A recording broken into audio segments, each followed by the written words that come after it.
Programa de Seguridad del Paciente desde el Sistema Obligatorio de Garantía de la Calidad. Para entender el concepto de la seguridad del paciente, es necesario visualizar su esquema completo y global desde la identificación del problema a nivel mundial hasta la gestión del evento, lo cual no es la simple enumeración de procesos de registros, ya que gestionar un evento adverso es someterlo al análisis causal, implementar acciones para cerrar la brecha y monitorizar el impacto de las acciones de mejora. En el año 1999, el Instituto de Medicina de los Estados Unidos publicó el informe Errar es de humanos. Este reporte escandalizó al mundo de la salud al calcular que solo en los Estados Unidos alrededor de 98.000 pacientes mueren cada año, no como producto de su enfermedad, sino como producto de errores en la atención médica. De la misma manera lo hizo la Sociedad Científica Europea, quien estima que los errores médicos causan más defunciones que los accidentes de automóvil, el cáncer de mama o el SIDA.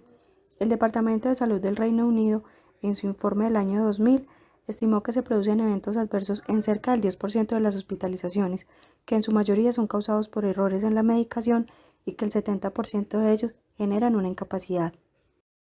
La Organización Mundial de la Salud, durante su Asamblea Versión 55, celebrada en Ginebra del 2002, y preocupada porque la incidencia de eventos adversos estaba poniendo en peligro la calidad de la atención, además de ser una causa importante y evitable de sufrimiento humano y de imponer un elevado tributo en pérdidas financieras y costos de oportunidad, aprobó la resolución WH 5518, denominada Calidad de la Atención y Seguridad del Paciente. En ella insta a los Estados miembros a que presten la mayor atención posible al problema de la seguridad del paciente, a que establezcan y consoliden sistemas de base científica necesarios para mejorar la seguridad del paciente y la calidad de la atención, en particular la vigilancia de los medicamentos, el equipo médico y la tecnología. Además, insta a elaborar normas, patrones, directrices sobre la calidad de la atención y la seguridad del paciente que permitan definir, medir y notificar los eventos adversos de atención en salud. Y finalmente, a promover la formulación de políticas fundamentadas en pruebas científicas con inclusión de normas mundiales que permitan mejorar la atención del paciente, prestando especial atención. En la Asamblea Mundial del 2004 se acordó organizar una alianza internacional por la seguridad de los pacientes, que fue puesta en marcha el 27 de octubre de ese mismo año. El programa de la alianza incluye una serie de medidas consideradas claves para reducir el número de enfermedades, traumatismos y defunciones que sufren los pacientes al recibir atención sanitaria. Su objetivo puede resumirse en el lema «Ante todo, no hacer daño». Durante esa misma asamblea se firmaron 7 retos globales: una atención limpia es una atención segura, la cirugía segura salva vidas, pacientes por su propia seguridad, taxonomía de la seguridad del paciente, investigación en el campo de la seguridad del paciente, soluciones para reducir los riesgos de la atención y mejorar su seguridad, y finalmente notificación y aprendizaje para mejorar la seguridad del paciente. La razón por la cual ahora se aborda el tema de seguridad del paciente no es porque nuestras instituciones sean inseguras o menos seguras que antes, ni mucho menos porque ahora se haya descubierto que nuestro personal de salud sea indolente en la atención de sus pacientes. Es porque ahora el Sistema Obligatorio de Garantía de la Calidad del país ha madurado y avanza hacia la obtención de resultados tangibles que las hagan más seguras de lo que actualmente son, y de esta manera se consolida la seguridad del paciente, entendida como el conjunto de elementos estructurales, procesos, instrumentos y metodologías basadas en evidencia científica que propenden por minimizar el riesgo de sufrir un evento adverso en el proceso de atención de salud o mitigar sus consecuencias. La Política Nacional de Seguridad del Paciente promueve 7 principios orientadores para guiar la implementación de la política a nivel institucional. El primero de ellos es el enfoque de atención centrado en el usuario, lo que significa que lo importante son los resultados obtenidos en él y su seguridad. El segundo es la cultura de seguridad, en el entendido de que las acciones de seguridad del paciente deben darse en un entorno de confidencialidad y de confianza entre pacientes, profesionales, aseguradores y la comunidad. El tercero es la integración con el Sistema Obligatorio de Garantía de la Calidad de la Atención en Salud como política nacional de la seguridad del paciente. El cuarto es la multicausalidad, entendiendo que el problema de la seguridad del paciente tiene un enfoque sistémico y multicausal, en el cual deben involucrarse todas las áreas, servicios, organizaciones y actores del sistema. El quinto es la validez, es decir, que para impactarlo se requiere implementar metodologías y herramientas prácticas soportadas en la evidencia científica disponible. El sexto es la alianza con el paciente y su familia. Como política debe contar con los pacientes y sus familiares e involucrarlos en las acciones de mejora. Sin embargo, no se deben responsabilizar ni de su cuidado ni de su atención. El séptimo es la alianza con el profesional de la salud. Es decir, que la política de seguridad da por sentado el carácter ético de la atención brindada por el profesional de la salud y reconoce la complejidad de los procesos, por lo cual contará con la activa participación de ellos y procurará defenderlos de señalamientos injustificados. Las publicaciones sobre seguridad del paciente han aumentado rápidamente, pero la falta de lenguaje común ha obstaculizado su interpretación. Para ello, el Ministerio de Salud ha adoptado un modelo conceptual aplicable en todas las áreas y servicios de atención en salud y que facilita la decisión y obligatoriedad de su análisis. Para ello debemos tener presente que un indicio de atención insegura es cuando existe un acontecimiento o una circunstancia que puede alertar acerca del incremento del riesgo de ocurrencia de un incidente o un evento adverso. Si existe el indicio de la atención insegura, el siguiente paso es determinar si es un evento adverso, para lo cual deben existir 3 características. Hay daño físico o emocional al paciente, si el daño se genera durante la prestación del servicio de salud y si es involuntario. Si la acción insegura cumple las 3 características, se considera como un evento adverso. Si además identificaron fallas en el proceso de atención, se considera un evento adverso prevenible. Si por el contrario existe el indicio de atención insegura, se identifican fallas en los procesos, pero no hubo daño o lesión al paciente, se considera como un incidente. Tanto el evento adverso prevenible como el incidente requiere análisis por el Comité de Seguridad del Paciente.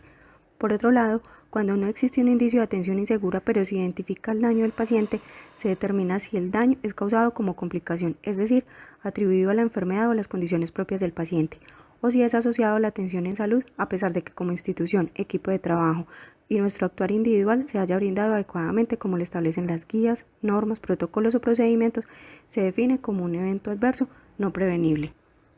Finalmente, si no se identificó ningún indicio de atención insegura, se considera que la atención fue segura para ese paciente. Algunos otros términos asociados a la seguridad del paciente son el riesgo, que es la probabilidad que un incidente o un evento adverso ocurra. La violación de la seguridad del paciente en la atención son intencionales e implican desviación deliberada de un procedimiento, de un estándar o de una norma de funcionamiento. La falla de la atención en salud es una deficiencia para realizar una acción prevista según lo programado o la utilización de un plan incorrecto, lo cual se puede manifestar mediante la ejecución de procesos incorrectos, es decir, por falla de acción, o mediante la no ejecución de los procesos correctos, es decir, falla de omisión, en las fases de planeación o ejecución de la tarea. Las fallas son por definición no intencionales.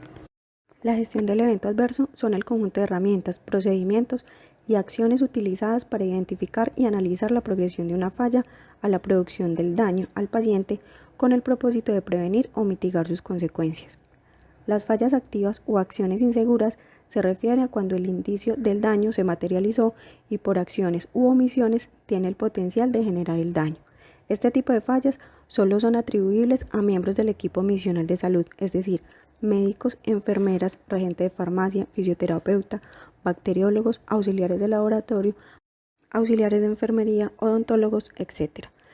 Las fallas latentes son acciones u omisiones que se dan durante el proceso de atención en salud, pero únicamente aplicable a miembros de procesos de apoyo, es decir, para el personal administrativo. La barrera de seguridad son todas las acciones o circunstancias que reducen la probabilidad de que se presente un incidente o un evento adverso. El evento adverso trazador se caracteriza porque las causas que lo originan son señal de que hay una alta probabilidad de que alguno o varios de los procesos de atención asociados a la ocurrencia del evento no estén funcionando correctamente. El evento más grave es el evento centinela. Puede definirse como un hecho inesperado, no relacionado con la historia natural de la enfermedad que produce la muerte del paciente, una lesión física o psicológica grave o el riesgo de sufrirlas a futuro. Nuestro programa de seguridad del paciente está compuesto a grandes rasgos de 6 fases.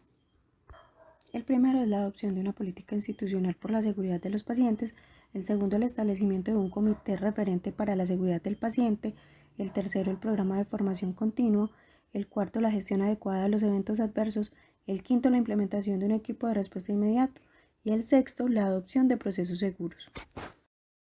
Una política es una decisión escrita que se establece como una guía para los miembros de una institución y establece los límites y objetivos sobre los cuales los funcionarios y o colaboradores pueden operar.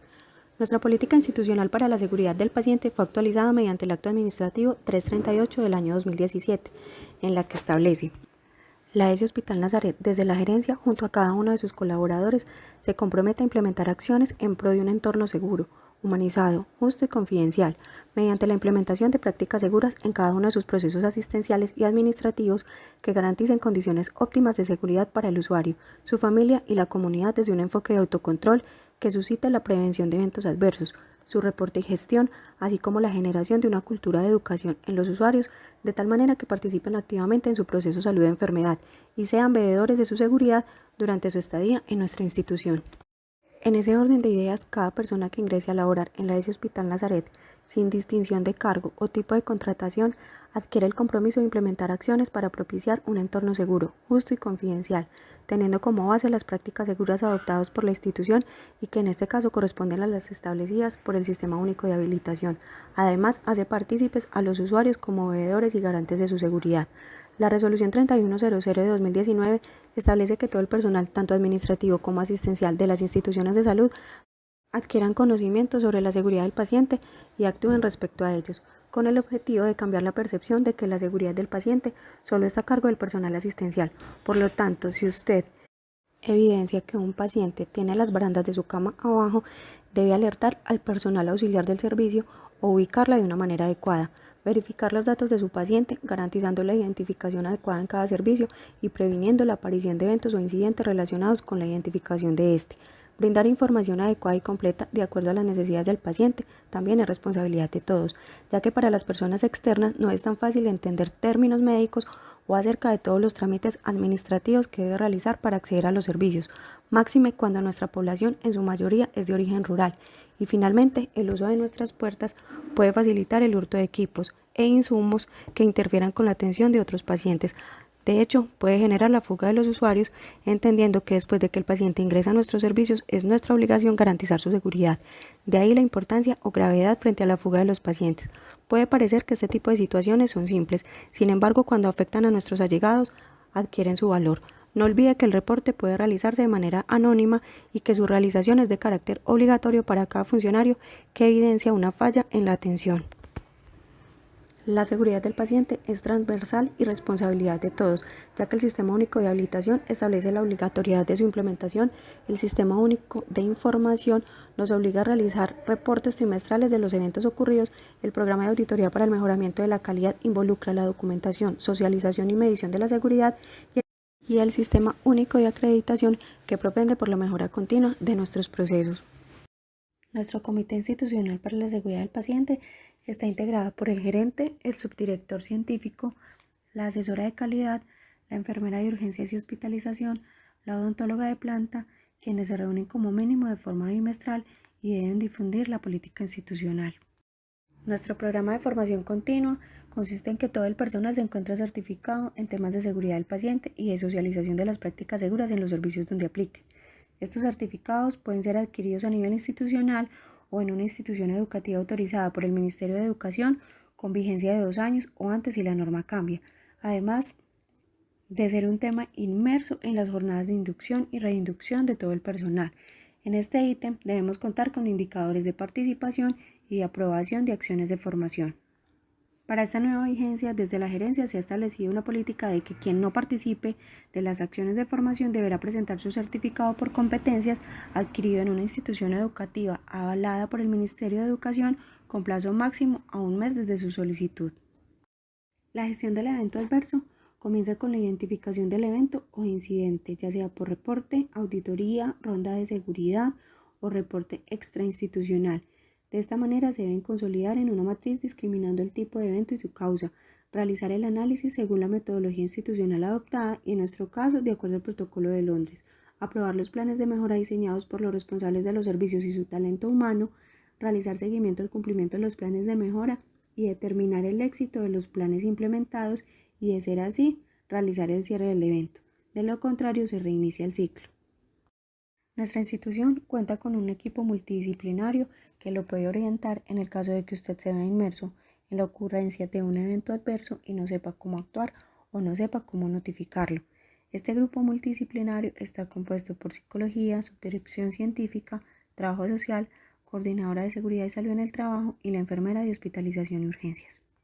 Además, contamos con una guía de reacción inmediata para los eventos más comunes en nuestra institución. Recuerde que tanto el evento adverso como las acciones inmediatas implementadas deben ser registradas en la historia clínica del paciente, ya que en la actualidad este tipo de acciones minimizan las consecuencias legales en las que se puede ver inmerso el personal de salud. Los procesos seguros quiere decir que debemos adoptar y documentar prácticas seguras establecidas por el Sistema Único de Habilitación y que apliquen de acuerdo a los servicios ofertados por la institución. En este caso, nuestras prácticas adoptadas son asegurar la correcta identificación del paciente en los procesos asistenciales que incluya como mínimo 2 identificadores, gestionar y desarrollar una adecuada comunicación entre las personas que atienden y cuidan a los pacientes que incluyan enfoques diferenciales, detectar, prevenir y reducir infecciones asociadas a la atención en salud que incluya el lavado e higienización de manos,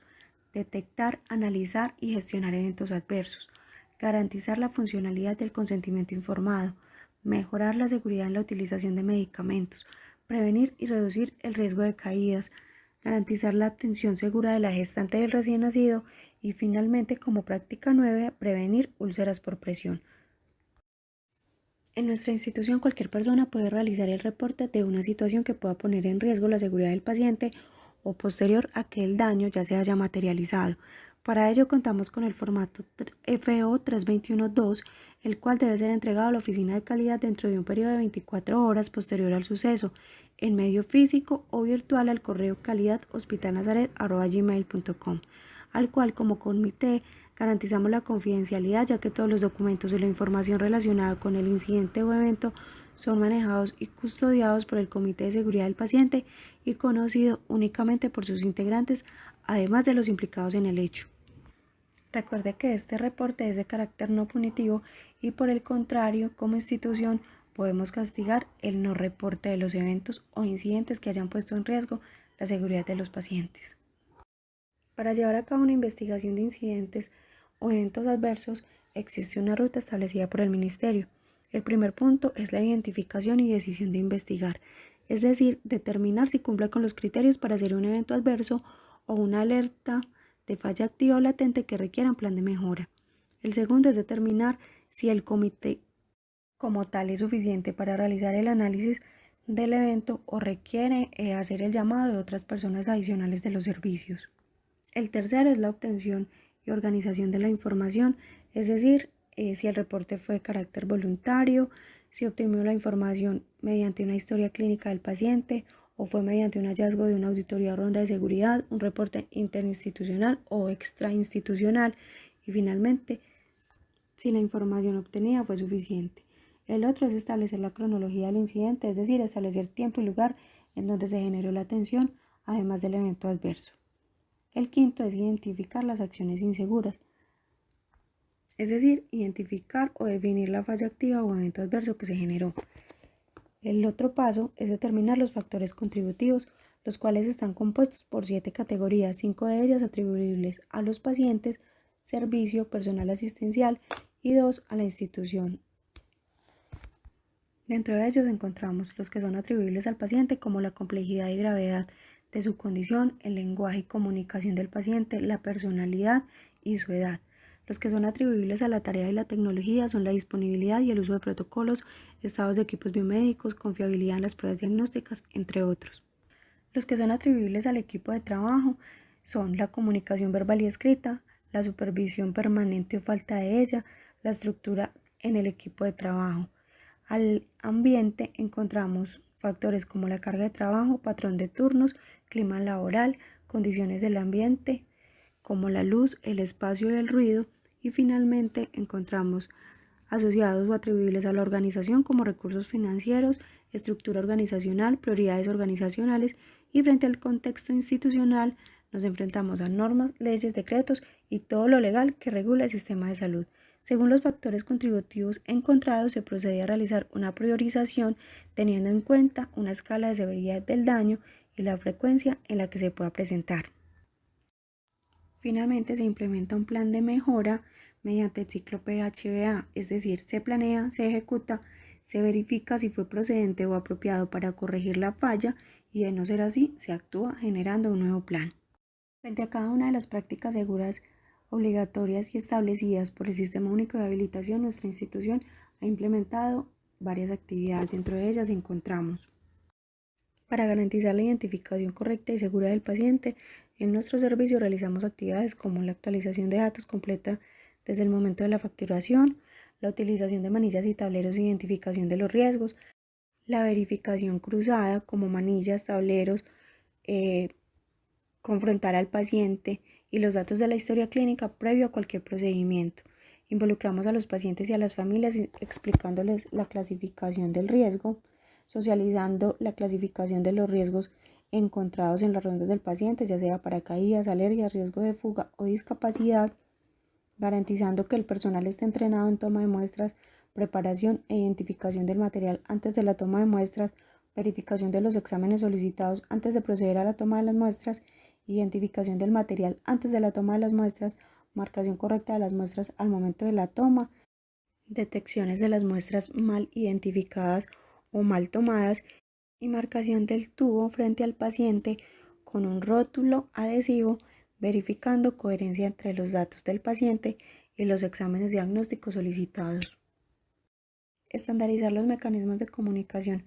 constituyen un punto fundamental para garantizar una correcta comprensión de la situación y los pasos a seguir en los servicios y cumplir con los protocolos establecidos o plan de manejo diseñados o implementados desde el ingreso del paciente. Para ello es necesario estandarizar protocolos y procedimientos para la entrega de turno, establecer abreviaturas permitidas en la institución, fortalecer acciones de educación al paciente y su familia y finalmente establecer estrategias de trabajo conjunto y multidisciplinario.